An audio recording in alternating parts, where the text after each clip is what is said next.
Now the Philistines gathered their forces for war and assembled to Socoh in Judah. They pitched camp at Ephes Dammim between Socoh and Azekah. Saul and the Israelites assembled and camped in the valley of Elah and drew up their battle line to meet the Philistines. The Philistines occupied one hill and the Israelites another, with the valley between them. A champion named Goliath, who was from Gath, came out of the Philistine camp. His height was 6 cubits and a span. He had a bronze helmet on his head and wore a coat of scale armor of bronze weighing 5,000 shekels. On his legs he wore bronze greaves, and a bronze javelin was slung on his back. His spear shaft was like a weaver's rod, and its iron point weighed 600 shekels.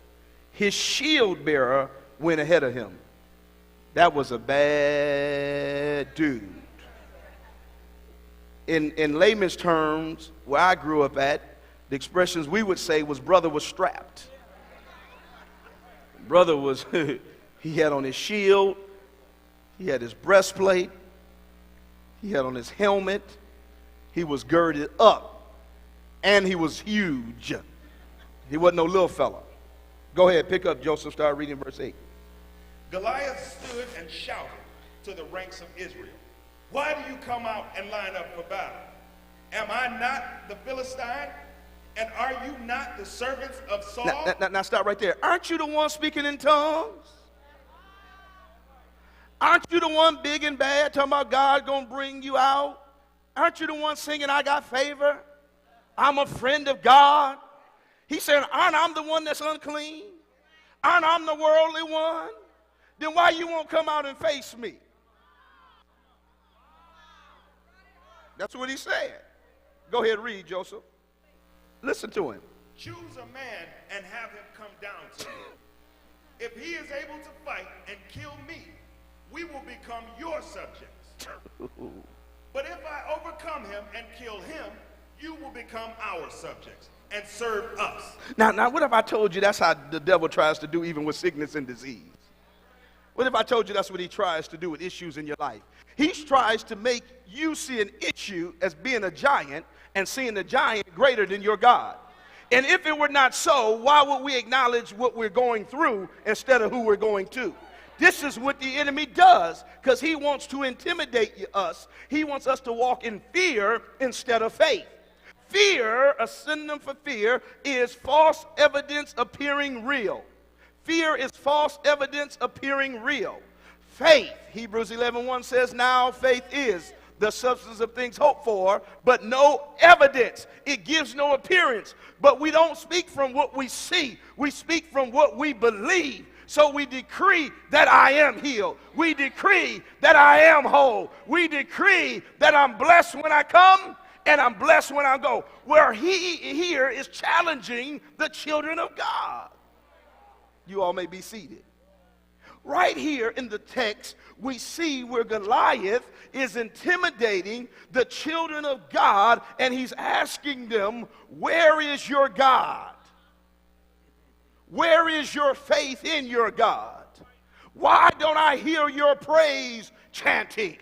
Why don't I hear you screaming and hollering now? This is what he's saying. Go ahead, read, Joseph. Then the Philistines said, "This day I defy the ranks of Israel." Did you hear what he said? I defy the armies of God.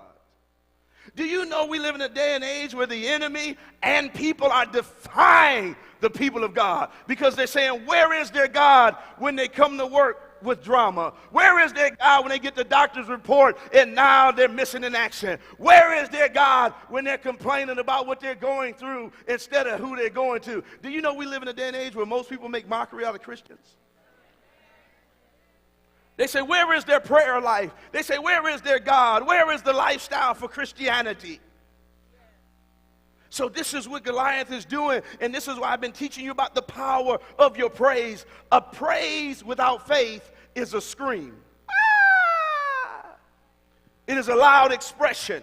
that doesn't go anywhere but past the hearing of those that's sitting around you to deem you deeper than what you are. But when you praise God from the heart of faith, it causes the atmosphere to start shifting in your favor. It causes angels that are assigned to us to start moving to work on our behalf because they heard the word activated by faith. Do you not know we have ministering angels that are standing next to us waiting for the next assignment? But they cannot move if you operate in fear. They can only move when you operate by faith, and faith can only be activated by speaking the word. That's why the enemy doesn't want us to read the word. That's why he don't want you to know the word. That's why he don't want you to know these stories that have already happened in men and women of God's life biblically. Not alone remember what God has already brought you out of. In the book of Revelations, the Bible said we overcome by the blood of the Lamb and then the word of our testimony. It's something about knowing that Jesus already made a way out of no way. It's another thing to look back over your past in your testifying to somebody to realize that you shouldn't be where you're at today. It needs to be something in your life that reminds you that you shouldn't even be saved, let alone sitting in anybody's church. It needs to be something in your life that reminds you, had God not done it for you, you would not be or come as far as you've come. So what Goliath is doing here, he wants to wash away their memory of how God has already brought the children of Israel out. All the stories that you've heard me teach and other ministers teach down through the years out of the Bible are nothing but history stories. His stories about victories in the camp of the people of God, how he always brought them out. No matter how huge the mountain, no matter how wide the valley, God always had a way of bringing his people out. Can you imagine? Jonah is in the mouth, in the belly of a fish, and he repents, and the fish got to spit him out. It's something about your utterance. What are you saying when you say what you say?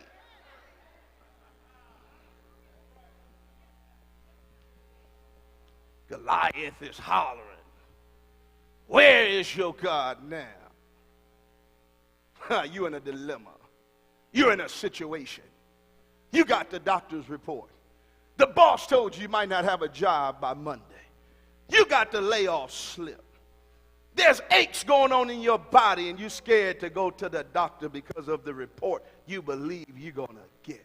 This is what Goliath uses to intimidate and defy the armies of God. So when all of a sudden they call a worship service and they say, "Praise your God," you look at them like they're crazy because you got a dilemma. Woo! What do you do when the battle has already been defeated in your favor and you're tripping because you got to go through it to get to it? What happens when it's already in your favor and you got to go through it to get to it? What happens when the victory is already yours, but you got to go through what you're in to get to the victory that's already been set? So the Goliath, listen, y'all, Goliath don't want them to see this. So he has them looking at his stature, what he possesses, what he has. And then he does what I used to do when I was younger in the streets. If I didn't have nothing, I would have to talk my way out of it by talking big and bad, talk badder than what I was. I know none of y'all had none of them situations. I was a bad seed that God had to deliver. I remember we got into it with some guys, and these guys, they were waiting for us. I was in my senior year at school, and we come out, and man, it looked like it was about 100 of them in back of one pickup truck. Something about your people, they know how to bunch in. To do wrong. What would happen if we could gather to do right? But they had gathered and they had bats and guns, and we come out to school and they said, "There they are." And we looking around to say who they are. And all of a sudden we realized they were talking about us. Now you got to remember, before we come out to school, me and my friend, and it's funny, he's a pastor now, and we were dipping down the hall. We used to carry a briefcase to school when it wasn't cool to have a briefcase. School, we had briefcase, we coming out, little feet of jogging suit on. The little girls, we had cheerleaders around her, they cheering. I know none of y'all don't know nothing about that. They like, oh, it was like they were saying, y'all them guys. And we was feeling that thing. Just like the children of Israel was. We feeling it. Yeah, well. When we realized them dudes said, did it go? We was there. Y'all, I ain't gonna lie. The first couple seconds, we tried to hold composure. We tried. When you cool, come on. That's why so many people die being cool. Now, I'm what you call a nerd. I'm like Kenny Rogers said, I know when to hold them, I know when to fold them, I know when to walk away, and I know when to run. I ain't that guy no more. I realize now being cool is kind of stupid. Trying to impress people gets us in trouble. So anyway, once we realized they were talking about us and they were strapped, it was like reason came in, fear hit. Man, we broke wide. The car was parked 2 blocks away, y'all. Man, they running out. They talking about get them. Thank God it was after school, so you know a lot of traffic. And we were at Henry Ford, so the pickup truck trying to get down the street, the other guys running. The girls hollering, leave him alone.